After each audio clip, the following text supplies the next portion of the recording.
Welcome back to Inside Sources. Today we are opening the show with a panel discussion on some of the major issues in the news. To join me in that important conversation, I have two notable Nigerian journalists of note. To my immediate right, I have the former managing director and editor-in-chief of The Guardian, Mr. Martin Oloja. Mr. Oloja, welcome back to Inside Sources. Yeah, thank you. All right. And to his immediate right, my far right, I have a notable author, former banker, and also a veteran journalist, also, by the way, of The Guardian, Mr. Etim. Thank you very much. So we have The Guardian mafia back. All right, so the way I want us to start today is that I want both of you to just pick one issue that you think is important, and make opening remarks about it, individually, separate issues, and then we come back to discuss them. So let's start with Etim. For me, what strikes me this week is the announcement by EFCC that they have arrested former governor of Sokoto State and Senator Tambuwal. Aminu Tambuwal. And they are also investigating Senator David Mark and other persons in the coalition.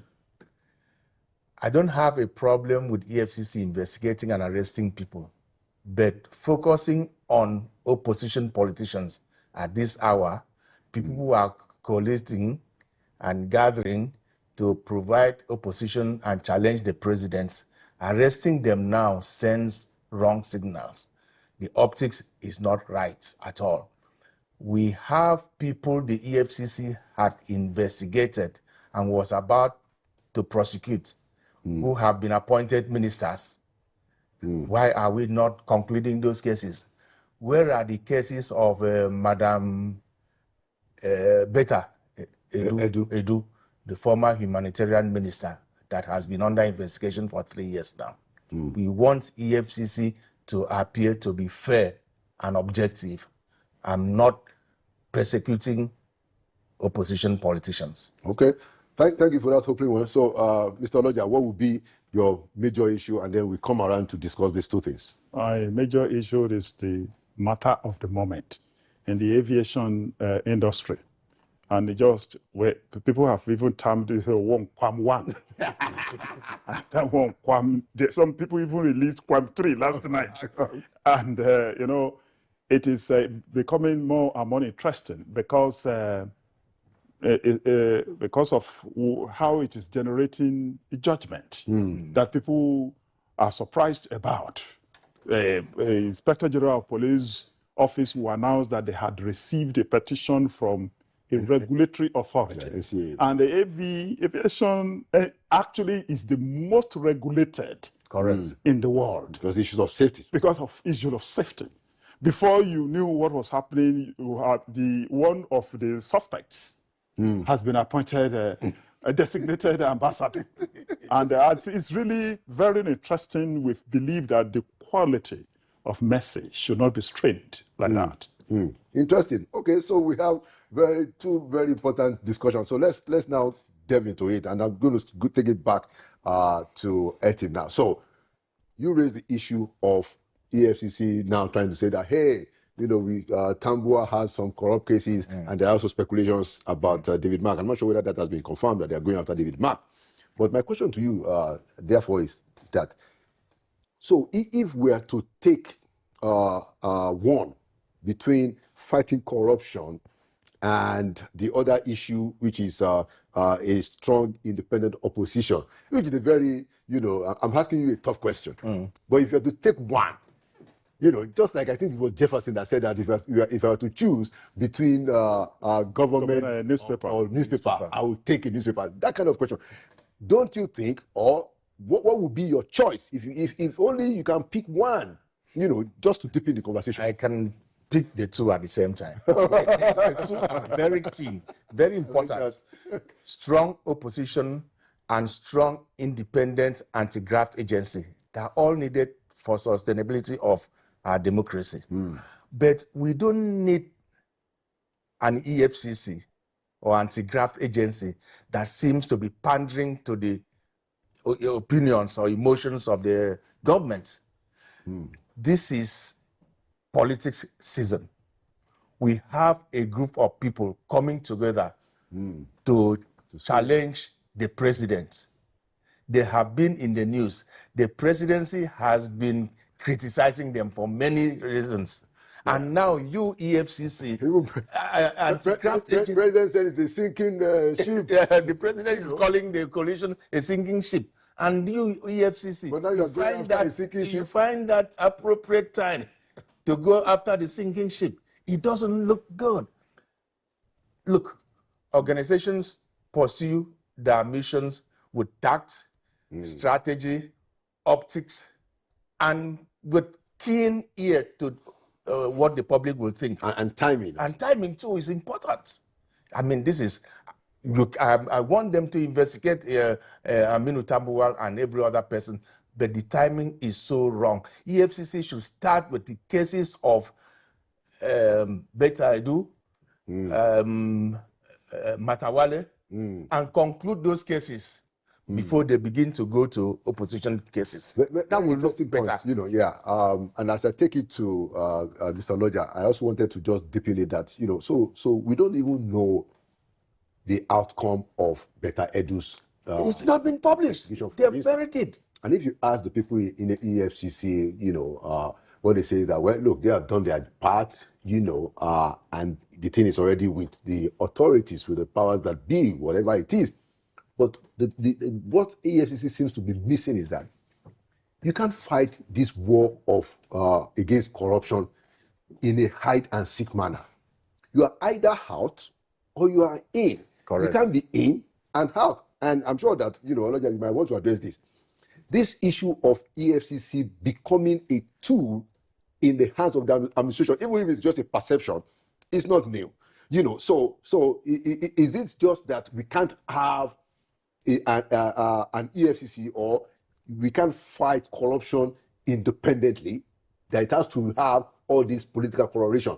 Here it is, you haven't told us what you are going to do with Beta Edu, and now you are going after Tambuwal. Oh, definitely. I think the way it is, that's perception matters. And the way people perceive this, that EFCC is obsessed with a media trial. And that is the difference we find between the EFCC and ICPC. ICPC completes, most of the time, you see the way they do their thing. They deal with as public officers. They complete their investigations. They complete their investigations before they announce. And when they start their own, there is no, then I would say we are getting bail or anything like that. They complete their investigation. I remember when they were when they were screening a particular ministerial nominee, the senior advocate of Nigeria, who later, who was to be Minister of Labor. Okay. In the first 4 years of Buhari. Yes, and the minister died in office. Yeah. But I remember when maybe he emphasized that they might make him Justice Minister. I think it was the man from Kogi. Yes, the man from Kogi. The man said specifically, and he impressed the Senate when he said that if he were to be Attorney General, that they will need more money. He will ask for more money because you need so much to do investigation. And by the time you are through with your investigation, that nobody should doubt it, and then it won't trial itself won't take.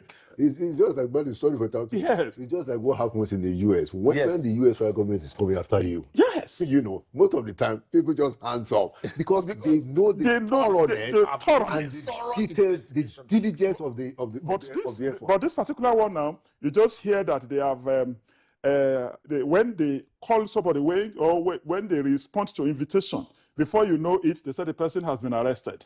A few hours after, the person is released. That is media trial that we are saying they should run away from.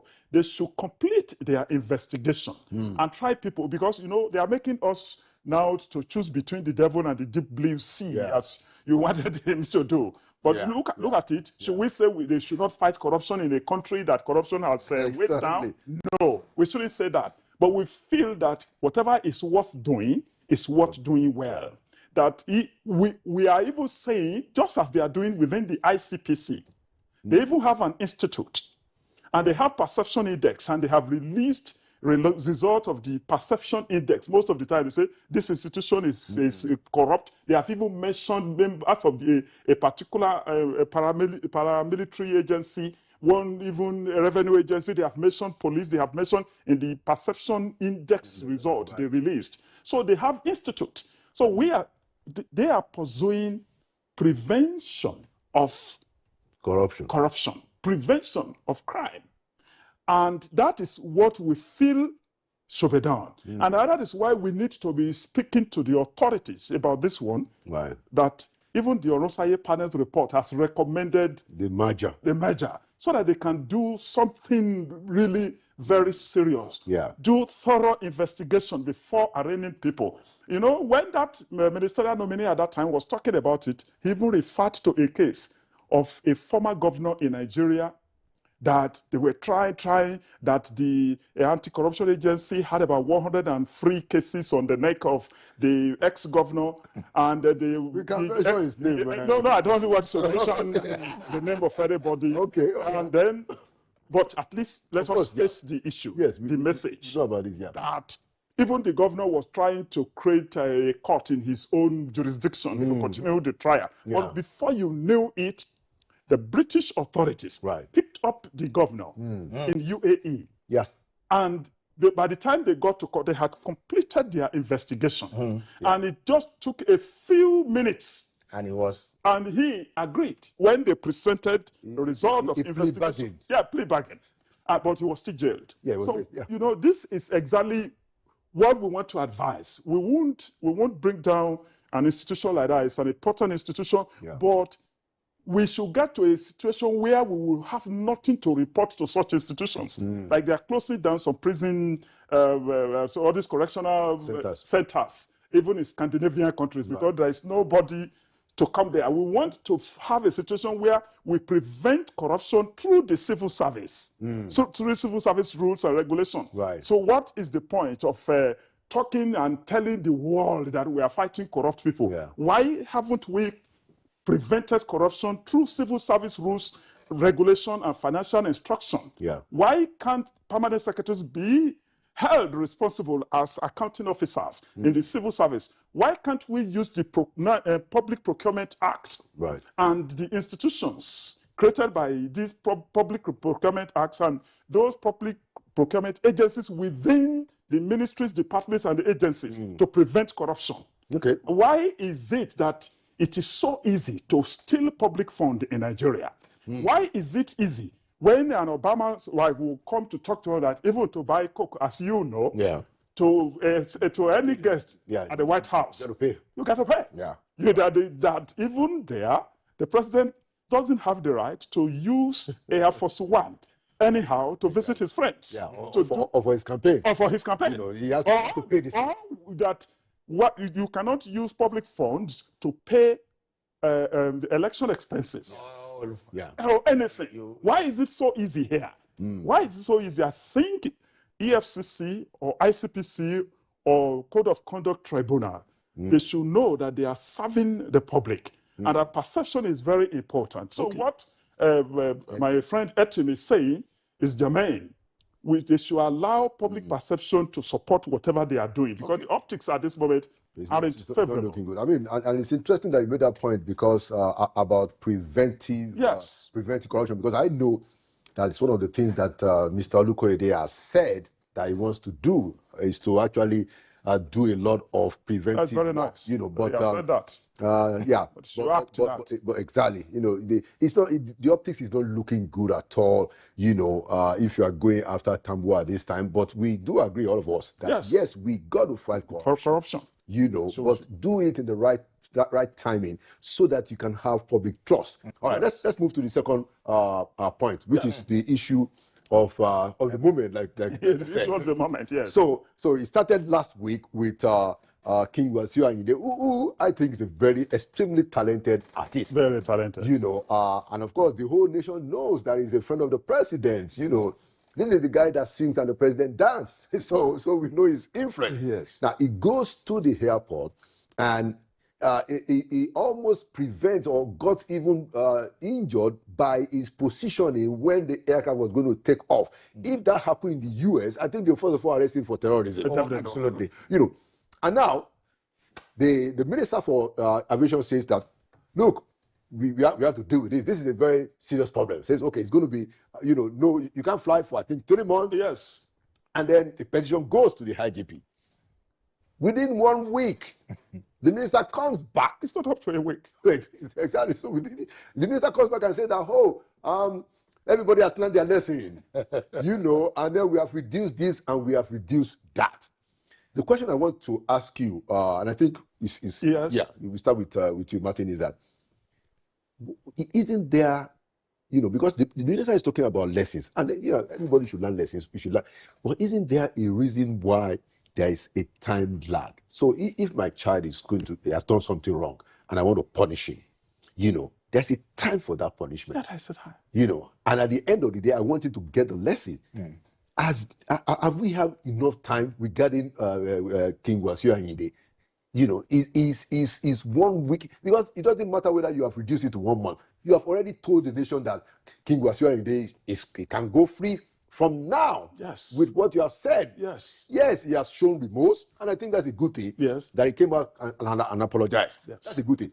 But is the time enough that now we're already talking about, how to make him ambassador of the aviation industry?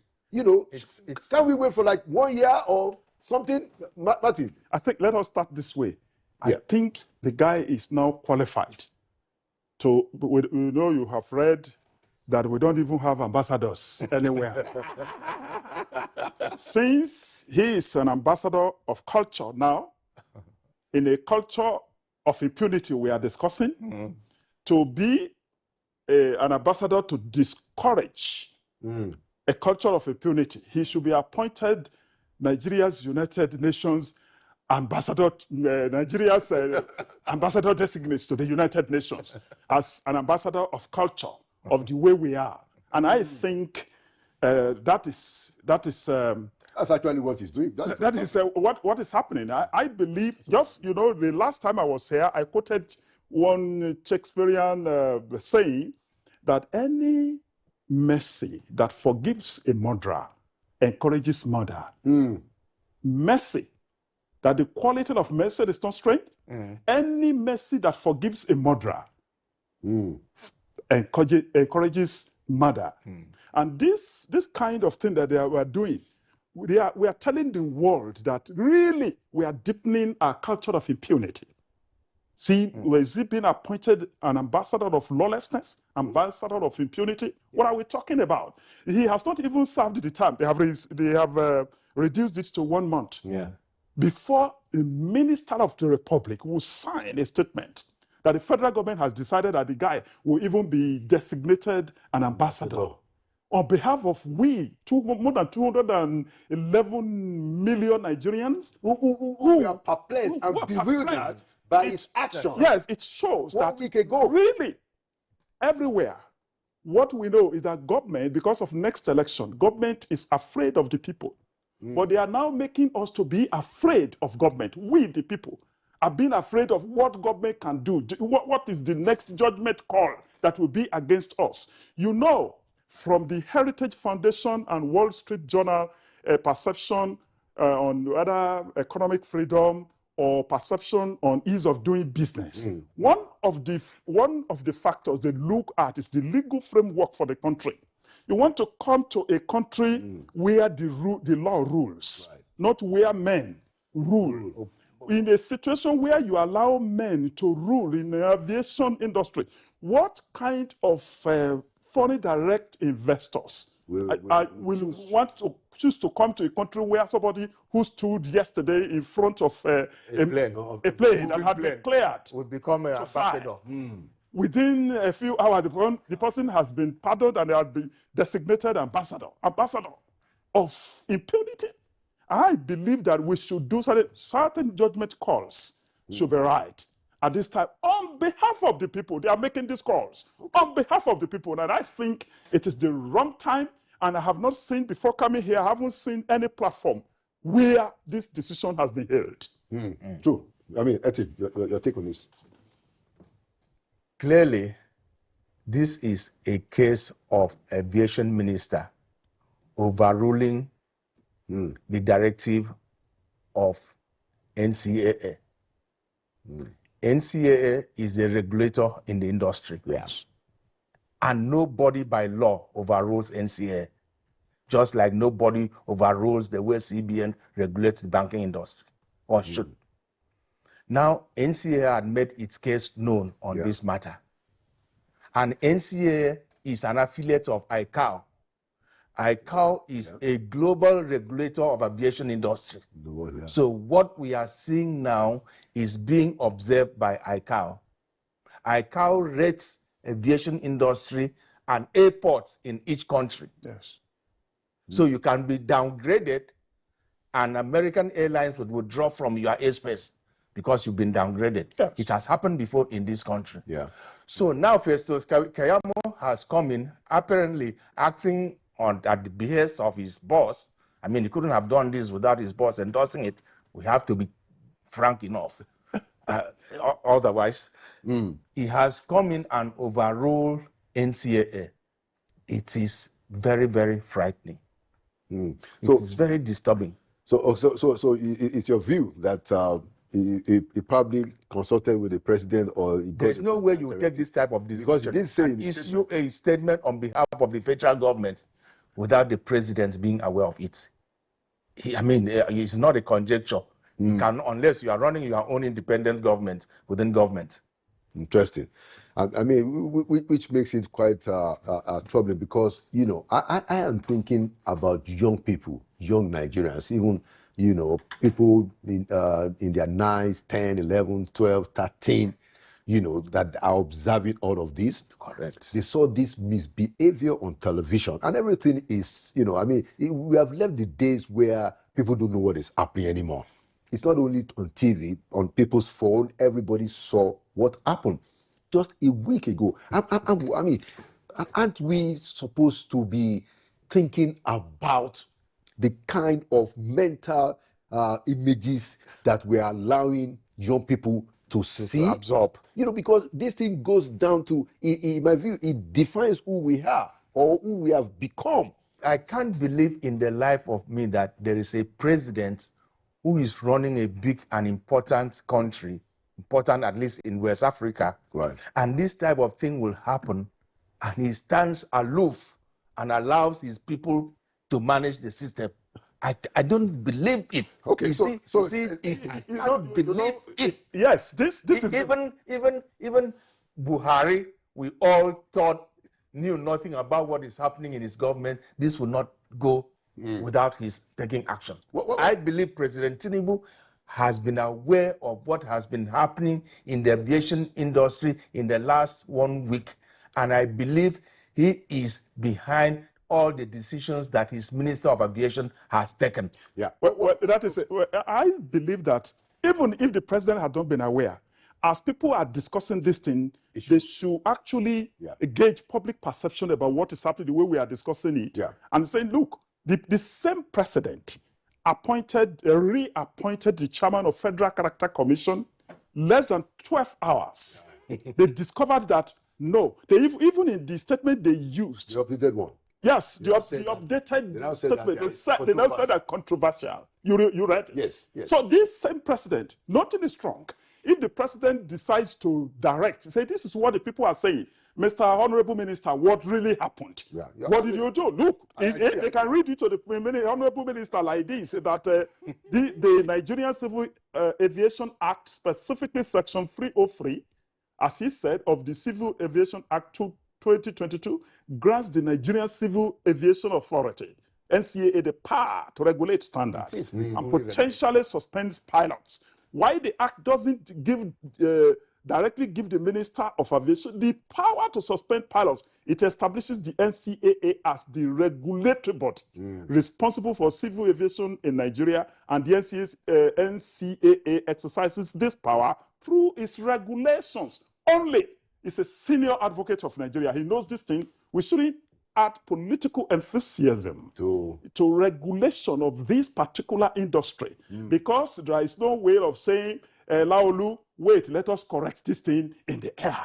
There is no way of saying, no, let us park to correct this for safety reason. Yeah, it's sensitive. Yeah, I agree with you guys on your analysis. The only insight that I offer is that at the beginning of it, what I have seen that happens in government is that there are people around the president who do a lot of, giving orders, insinuating things, especially if people don't see the president often. So somebody around the president is going to say, no, that's the president's friend. You better be careful. But you are right.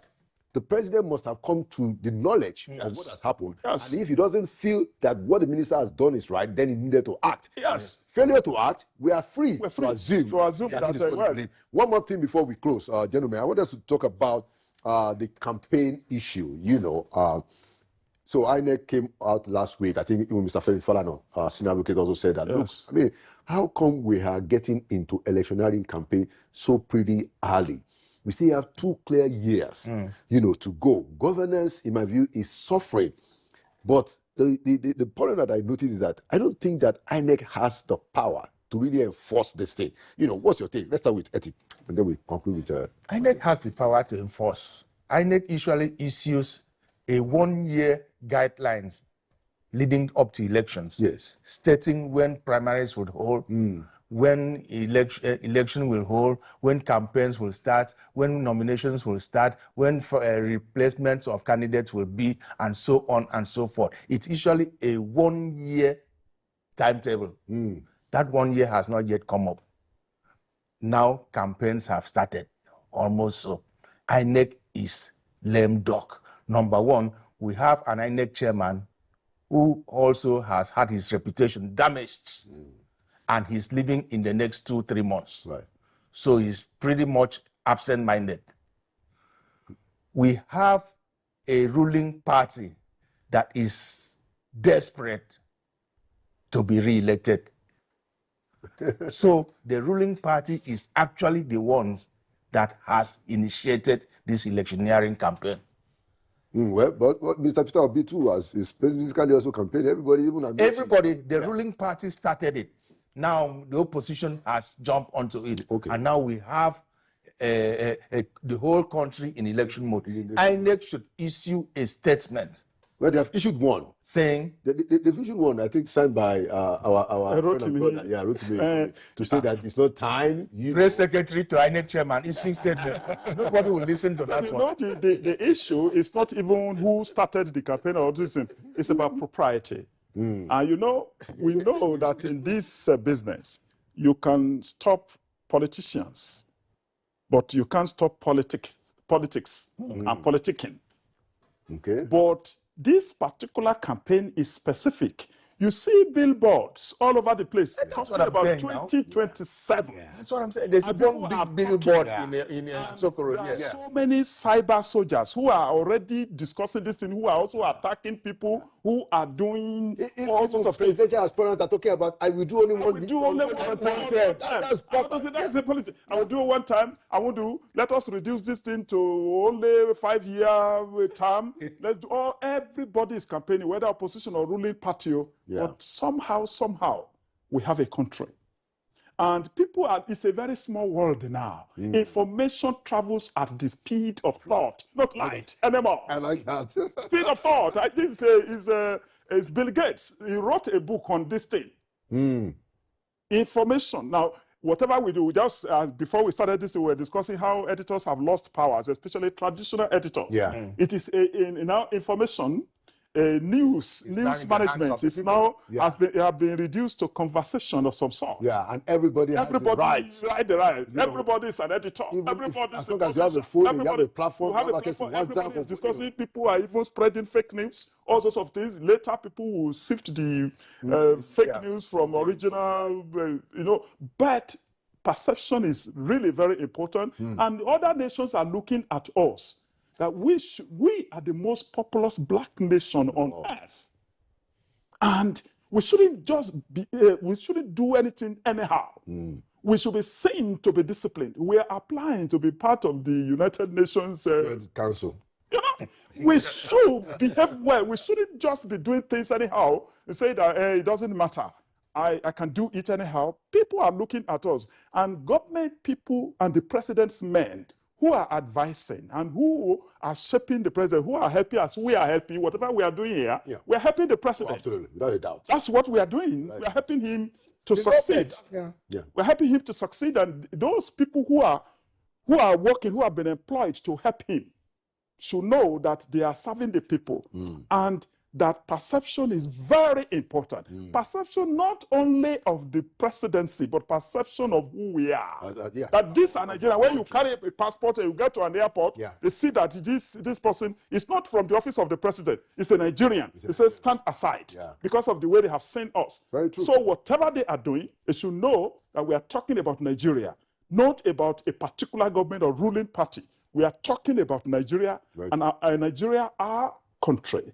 Nigeria, our country. That the perception we are talking about is when we go out of the place and when people see events that we are reporting, we are shaping, we are contextualizing, it's not about the president. It's not about the president's men. It's about Nigeria. About Nigeria, because, you know, like somebody said, I heard it, you know, earlier today, that we don't run a monarchy. Yeah, no. It's a presidential system, 4 years in, 8 years max, you know, and then you are out of the place. Thank you so much. Thank you so much for this very exciting conversation, Mr. Etim and Mr. Martin Oloja. Thank you for coming to Inside Sources. Yeah, thank you. Right. Thank you.